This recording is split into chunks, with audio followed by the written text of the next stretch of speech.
talking about Operation Safe Corridor. So many people have asked that questions. Why do we need to rehabilitate criminals?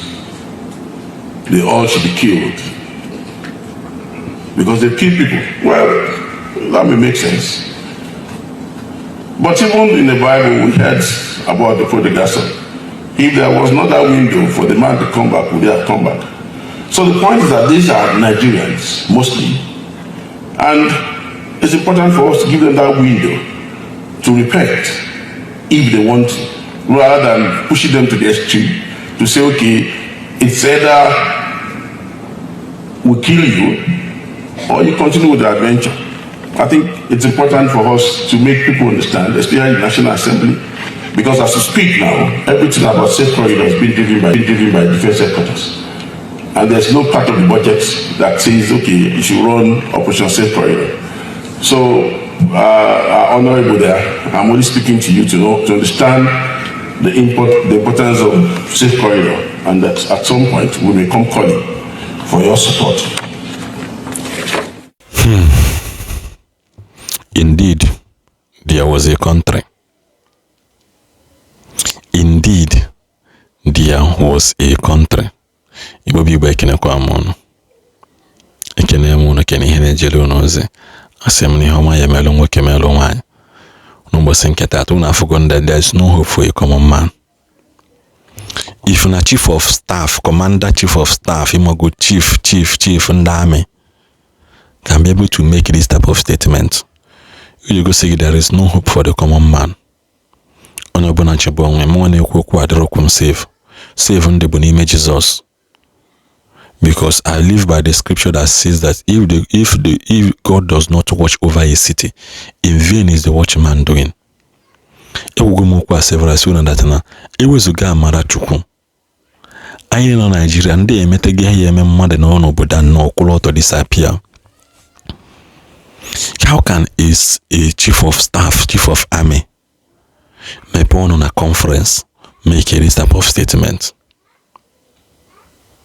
Make this type of statement, ndị na-abịa atọrọ ụmụ nwaanyị dakpo ha n'ike, ndị na-atọrọ young dakpo ha n'ike, ka ihe ha ji ha eme, ha ji ha number one, ha ji raise children, ụmụazị that we take over them.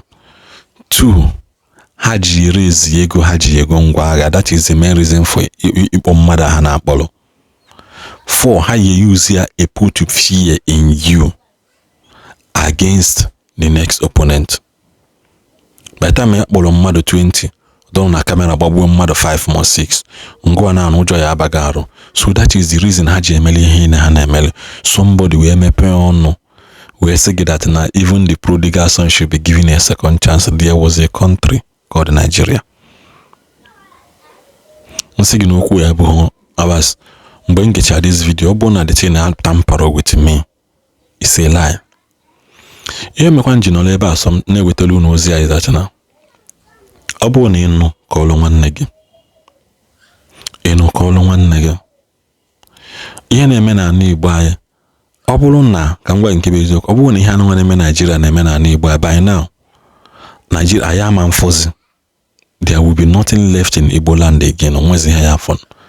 Mana glory be to God na nya bụ ihe na-eme na be ha. And it's just so sad na nya bụ ihe metụtala onye ukwu, metụta onye nta, metụta onye nke ọzọ, metụta ukwu, metụta nta, mana the people kwesị take the matter up are not taking it. Imagine for example a young guy na-aga NYSC ka abịa tọrọ. Ọ bụrụ individuals na-aga dị okwu. Na-ekwu ọ bụrụ individuals na-aga dị okwu the young man. Mana onye abụ ihe unu kpọ Nigerian property na NYSC. NYSC till today did not release statement about it. Nigerian government ama saying na half better this such thing namen. Nemu igba enwu na Medugri last week out of bomba signal mmadụ 23. Mana ihe enwu na that Medugri is roughly more than 70 people. More than 70 people. The same NYSC. Then I made a comment on Instagram when I sent them on what then is the benefit of NYSC in Nigeria today. What then is the benefit of NYSC today? Asege as a mother kept takwe Guinea NYSC any benefit. What then is the benefit of NYSC today? Ndị na-apụta tọrọ mmadụ gbuo nwoke gbuo ndị amị ọka nkụ ha nara emele ndị amị ebele emepe ọnụ sị na the reason why unu anara egbu ha bụ na unu na-enye ha second chance. Kedu the second chance unu chọọ ka unu na-enye ha? Nigerian soldiers became a problem mgbe ha bido nabataba repented Boko Haram in their midst. After saying na the repentant na habilitate go ha, where are the proof no habilitate in there? Where who conducted the exam?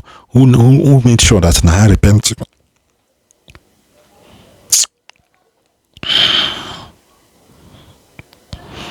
Kedu the major ihunji measure na repent go?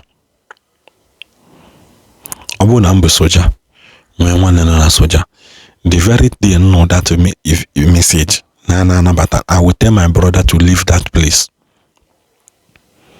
Hanara choka agwa hoku. The young man make his statement that na sin nande ndame biana send the mother hapo mohaka, especially in Kamena East. Can the East hapo mohaka batawa? The guy now question them say, why are the big men? Anara bata soldier. Umazi those cornels, those Yomagunda Bagotu, why Umazi Hana Habata Soja? The guy questioned them. Hasaki go the guy in all today. Then you begin to ask yourself, Kedin Kebuna before the soldier a mecha meeting. Now Bolondo to Bolondaga na Gebe Hakwesija encounter these people. Those people nearly ambush on them. Who is leaking the sensitive information aside? They say ya happen within the anoma. Indeed, there was a country. Almost someone mad in your concern and on one knocketa, a medicine na this studio keta. That no one him milk.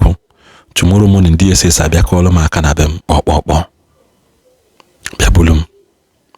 Mana somebody belong where the bandits and do no new more here. Hana me TikTok, hana on a phone. Check is in NYSC, hana up the family na phone. So can't the government tackle them? And these boys are English large and I said that several in a here would you go on the DSS report about these people and they did nothing. Ngwasulu bano here they did nothing. Ondo kada ne butaha the Boko Haram on the bandit okay women negotiation. They know these guys. They know these guys, they pay them very well. So why can't you lead the operation? Kandamia Bayendo Kara Kaji these people and to track their location. Manu, you people can easily track a location of somebody not in his house that question government. A young man was arrested the day before yesterday just because he was shouting there is no water, there is no light. Umutia Kabiabulia. When Jonathan na fuel no 65 naira, I may protest. Many people made protests about it. I campaign on pedata mamihana. Many people are still feeding on that narrative today. I may protest 65 naira. Nigerians may protest. Ju streets occupy Nigeria. 110 naira, 120 naira. Enemy protest. Yamana today fuel is 1,500 naira. Fuel is 1,500 and since December in village Bagote, I have Afuberomoko up to 10 times na my place. And since that December, since that January till today, I don't know how I made you go Kolarola. That's can made you go Kolarola up to 2 times in it, 2 times. I am not sure about it. And the Minister of Power may say that in this case that they are helpless. If you know China or Japan, you will be jailed and you will resign from your position because automatically it shows that you don't know what you are doing. Man, some people sort of questioning the government. They are thinking on your mandate we shall stand. On the mandate you need to mandate mother. On the mandate that 1 million naira cannot sustain a family of 4. But that's by the way, anytime Nigerians are ready for the truth, we are still here to talk about it. Call the one.